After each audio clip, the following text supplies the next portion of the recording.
நான் ஒரு வழிப்போக்கன், வியாபாரத்திற்காக அங்கும் இங்கும் அலைபவன்.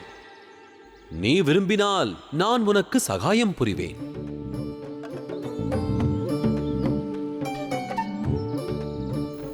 தங்களின் உதவி எனக்கு தேவை என்று தங்களிடம் வந்து யார் முறையிட்டார்கள்? ஏன், உதவிக்கான அவசியம் ஏற்படவில்லையா? எனக்கு நிறைய வேலை இருக்கிறது. அறிமுகம் இல்லாதவரிடம் வீணாக பேசி நேரத்தை வீணடிக்க நான் விரும்பவில்லை.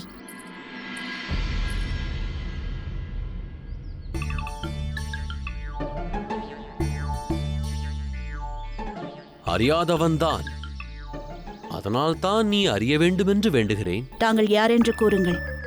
நான் வியாபாரி என்று கூறினேனே, உனக்கு உதவி செய்யவே இங்கு வந்தேன். வேண்டுமானால் உன் உதவியாளனாக இருக்கிறேன். எனக்கென்னவோ நாம் இருவரும் முதன்முறையாக சேர்ந்து பணியாற்றுவது போல் தோன்றவில்லை. என்ன? நான் கூற விழைவது சங்கடத்திற்கான பரிகாரத்தை கண்டறிய வேண்டுமல்லவா? உதவுவது என்பது முதன்முறை அல்லவே. உன் தந்தையிடம் சென்று என்னிடம் ஒரு திட்டம் உள்ளது என்று கூறு. அதனால் மொத்த கிராமத்தின் பிரச்சனைக்கும் தீர்வு கிடைக்கும். தங்களது பெயர் என்ன? ஆசுதோஷ்.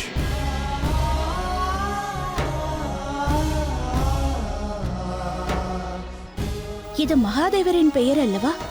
ஏனென்றால் அவர் விரைவில் மகிழ்ந்து விடுவார். விரைவிலேயே நானும் தீர்வு கூறுகிறேன். எப்படி அவ்வளவு விரைவாக தங்களால் தீர்வு கூற முடியும்? நான் கதைகள் கூறுவேன். மக்கள் என் கதைகளை கேட்டு தீர்வை கண்டறிவார்கள். அதுவே என்னுடைய கர்ம பலனாகிவிடும். இதுவே நான் ஆற்றும் செயலாகும். கதை புனைபவரா? ஆம், அதுவே உண்மை. நான் கதைகளை புனைவேன். அக்கதைகளை பலரும் மறந்து விடுவர். அதை அவர்கள் மறந்துவிட்டால் அதை அவர்களுக்கு நினைவூட்டுவேன்.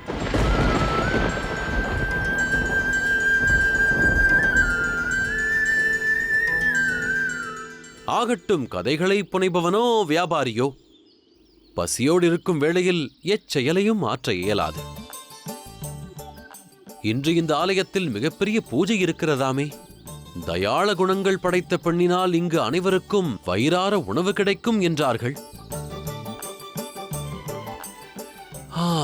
எனக்கும் மிகவும் பசிக்கிறது.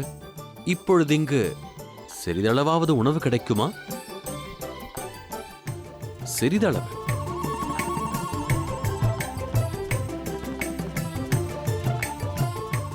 வாருங்கள் என்னுடன்.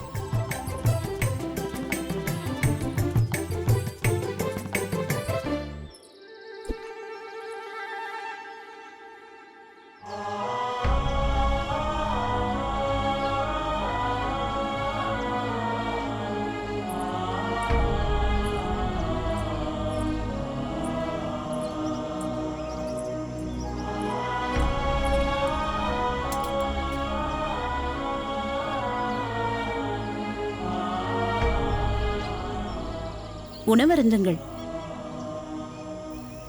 இந்த புன்னகைக்கான காரணம்? எனக்கு அளித்த உணவினைக் கண்டு மிக ஆனந்தம் கொண்டேன். இன்று எனக்கு பல வருட பசிக்கான தீர்வு கிடைக்கப் போகிறது.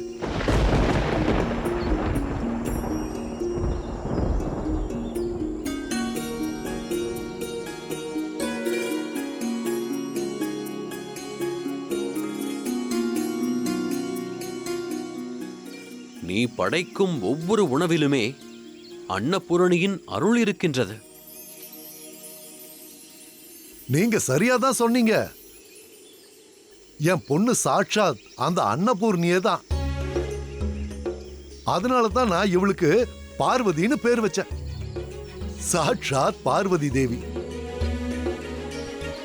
அதை அறிவேன்.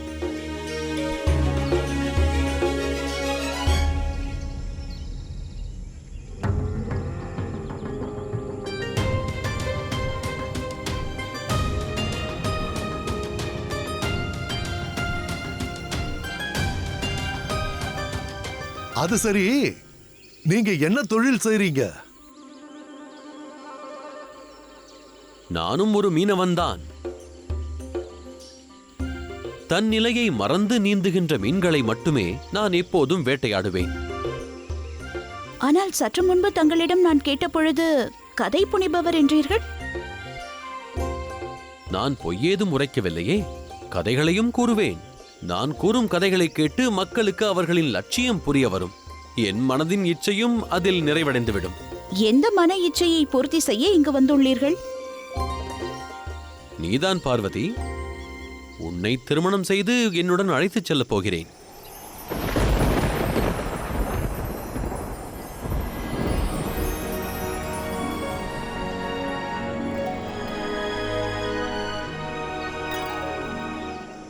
என்ன சொன்ன?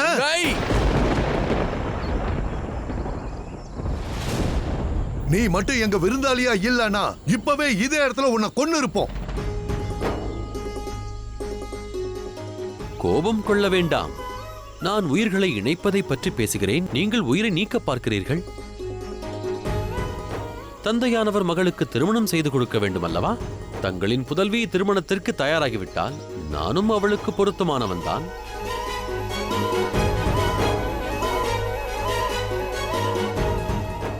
நீ அவளுக்கு தகுதியானவன் இல்ல. நான் தகுதியானவன் இல்லையா? அப்படியா? அப்படி என்றால் ஒன்று செய்கிறேன். எனது திறமைகளை உங்களுக்கு வெளிக்காட்டுகிறேன். உங்களுக்கு ஒரு கதை கூறுகிறேன். என் கதை தங்களுக்கு பிடிக்கவில்லையோ அல்லது சந்தேகம் ஏற்பட்டாலோ தாங்களின் உயிரை எடுக்கலாம். இல்லை என்றால் தங்களின் புதல்வியை எனக்கு மனம் முடிக்க சம்மதம் தெரிவிக்க வேண்டும்.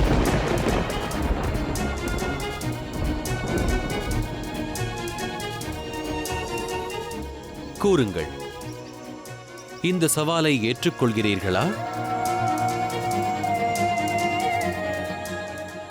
எந்த சவாலும் தேவையில்லை. இத்துடன் நிறுத்தாவிட்டால் நான் உன்னை கொன்று விடுவேன். நான் சவாலை ஏற்றுக்கொள்கிறேன்.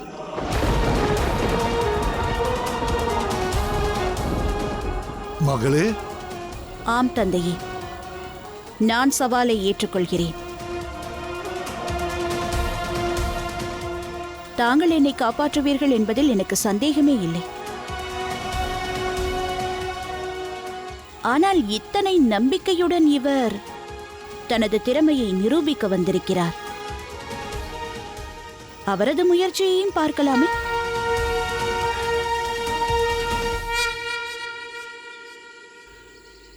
நந்தி, கார்த்திகேயனுக்கு அளித்த வாக்கினை நிறைவேற்றும் சமயம் வந்துவிட்டது. செல், அவனுக்கு நடப்பதை கூறு. அவன் அன்னையின் கதை ஆரம்பமாகப் போகிறது.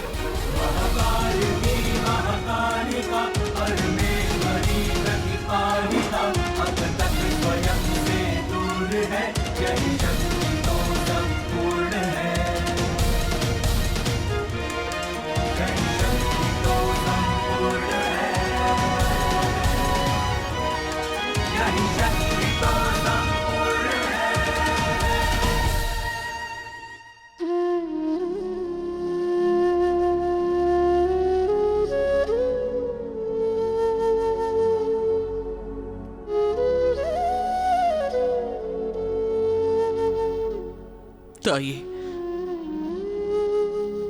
தங்களுடைய பயணம் எப்பொழுது முடியும் என்று தெரியவில்லை. எனது இந்த குற்ற உணர்ச்சி என்றுதான் தீரும். தங்களின் கதையை கேட்பதற்கான வாய்ப்பு எப்பொழுது கிடைக்கும்? குமரா, குமரா, எங்கிருக்கிறாய்? குமரா, குமரா, விரைவாக வாருங்கள், என்னுடன் வாருங்கள். எங்கு? என்னவாயிற்று?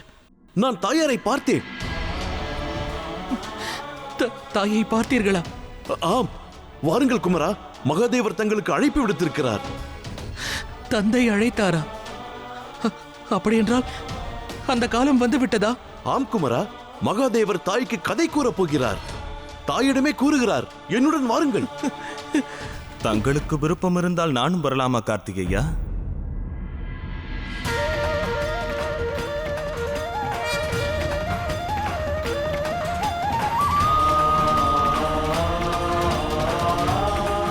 இது போன்ற பெரும் பாக்கியம் பாக்கியசாலிகளுக்கு மட்டுமே கிடைக்கும். 9 துர்க்கைகளின் கதை, அதுவும் மகாதேவரின் திருவாயிலிருந்து. ஆனந்தம். அனைத்து தேவர்களுக்கும் இதை கேட்கும் பெரும் பாக்கியமானது கிடைக்க வேண்டும் குமரா.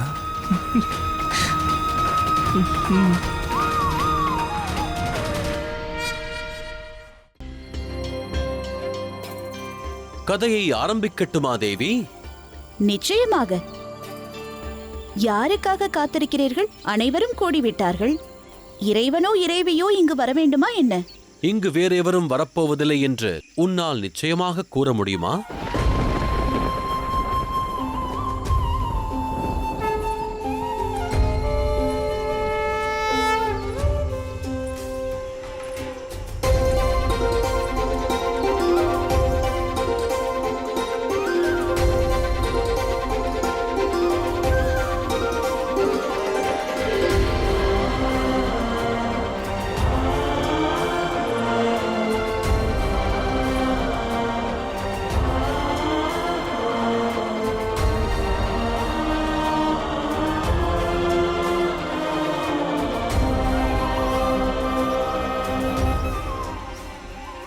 இவர்கள் அனைவரும் தங்களை அறிவார்களா? இந்த பெரும் கதாசிரியரை யாருக்கு தெரியாது? இவர் கதையை கேட்க அமர்ந்துவிட்டால் நிமிடங்கள், நாட்கள், ஏன் வருடங்கள் கூட செல்வதை அறியாமல் மெய்மறந்து விடுவோம். அப்படியென்றால் தாங்கள் எதிர்பார்த்த அனைவரும் வந்துவிட்ட நிலையில் கதையை ஆரம்பிக்க வேண்டியதுதானே? இன்னும் யார் வர வேண்டும்? நிச்சயமாக இனியும் ஒருவர் வர வேண்டும். அவர் கதையை கேட்பது மிகவும் அவசியம். அது மட்டுமல்ல, நான் அவருக்கு கதை கூறுவதாக வாக்களித்திருக்கிறேன்.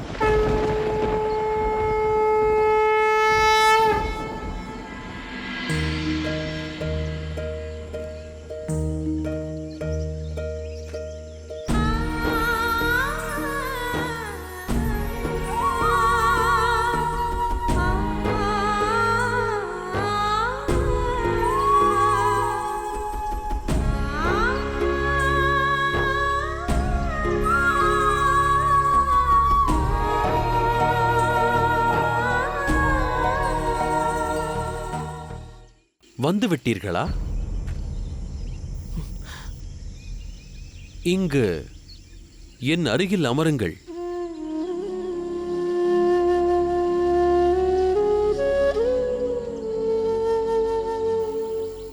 யார் நீ?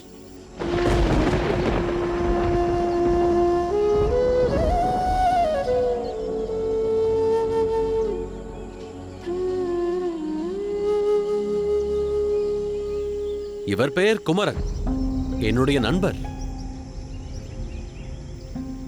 எனது நண்பனாவான், புதல்வனைப் போன்றவனும் ஆவான், என் சுகதுக்கங்களில் பங்கெடுப்பவனும் ஆவான். இந்த கதையில் இவருக்கும் நிச்சயம் பங்கு உண்டு.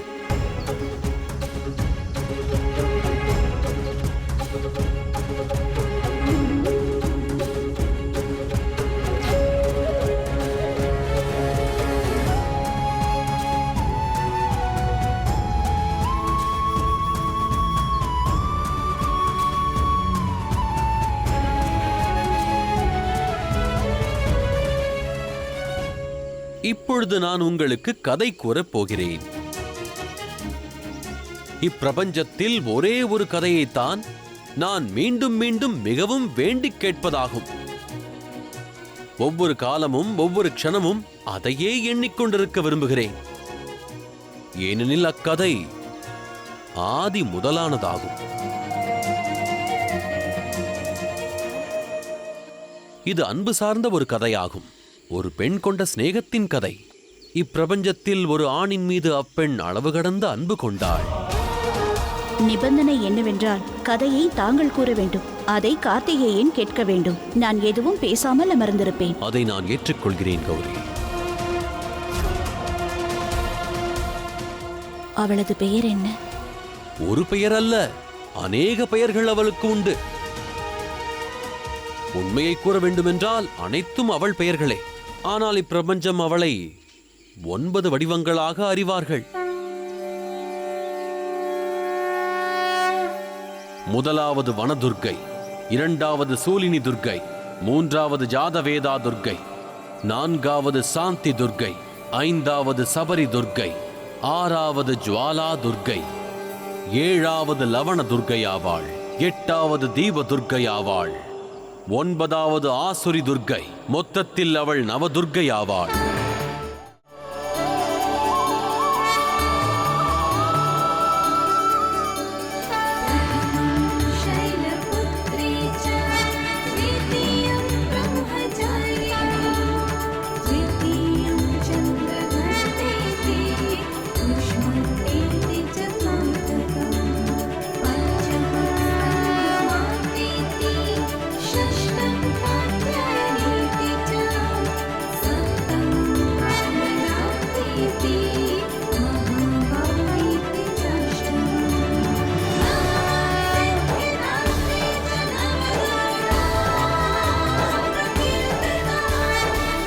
ஆச்சரியப்படாதே கார்த்திகேயா, நீ காண்பதை நாங்கள் அனைவருமே காண்கிறோம். நவதுர்கையின் 9 வடிவங்கள்.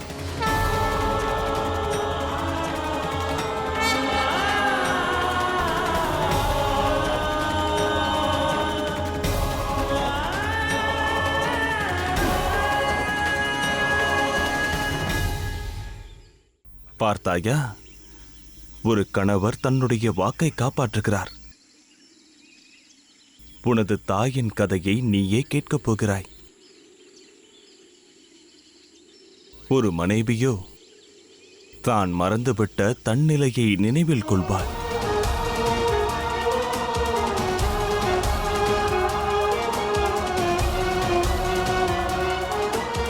நீ யார் என்பதை விரைவில் அறிந்து கொள்ள வேண்டும் என்று நான் விரும்புகிறேன் பார்வதி. ஏனெனில் ஒரு மகாசூரன் பிரபஞ்சத்தையே அழிக்க உருவாகி வருகிறான். ஓம் பிரம்மதேவாய நமக. ஓம் பிரம்மதேவாய நமக. ஓம் பிரம்மதேவாய நமக.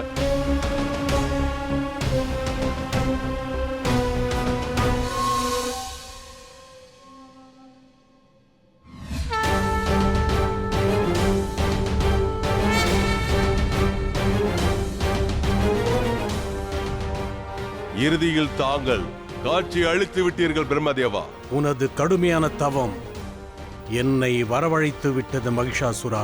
அப்படி என்றால் தங்களுக்கு தெரிந்திருக்குமே நான் எதற்காக தவம் இருக்கின்றேன் என்று தெரியுமே. நிச்சயமாக அசுரர்கள் அமரத்துவத்தை தவிர வேறு எதை வேண்டுவார்கள்? உன்னுடைய ஆசையானது எனக்கு தெரியும் பொழுது நிச்சயமாக எனது பதிலும் உனக்கு தெரிந்திருக்குமே. நிச்சயமாக நான் அறிவேன் அமரத்துவம் அளிப்பது தங்கள் கைகளில் இல்லை என்று. தாங்களே கூறுங்கள் பிரம்மதேவா, எனது தவத்தின் பிரதிபலனாக என்ன வேண்டுவது? வேறு ஏதாவது மார்க்கம் உள்ளதா? ஆம், சும்பன் நிசும்பன் போன்ற எந்த பலசாலியாலும் மரணம் வராத வரம் தரவா?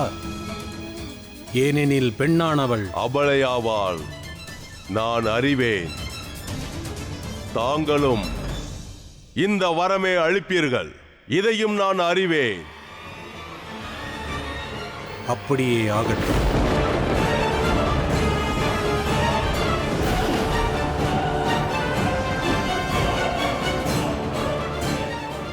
எங்கு செல்கிறீர்கள் பிரபு? தங்களிடம் இந்த வரத்தை நான் எப்பொழுது வேண்டினேன்? இந்த 9 கதைகளும் ஒரே பெண்ணினுடையதாகும். ஆனாலும் வேறு வேறானது.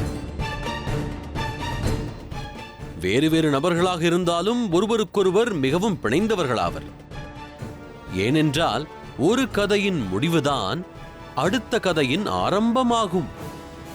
நான் கூறும் கதை பார்வதியினுடையது.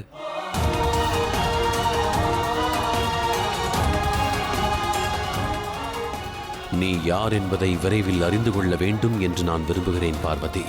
ஏனெனில் ஒரு மகாசூரன் பிரபஞ்சத்தையே அழிக்க உருவாகி வருகிறான்.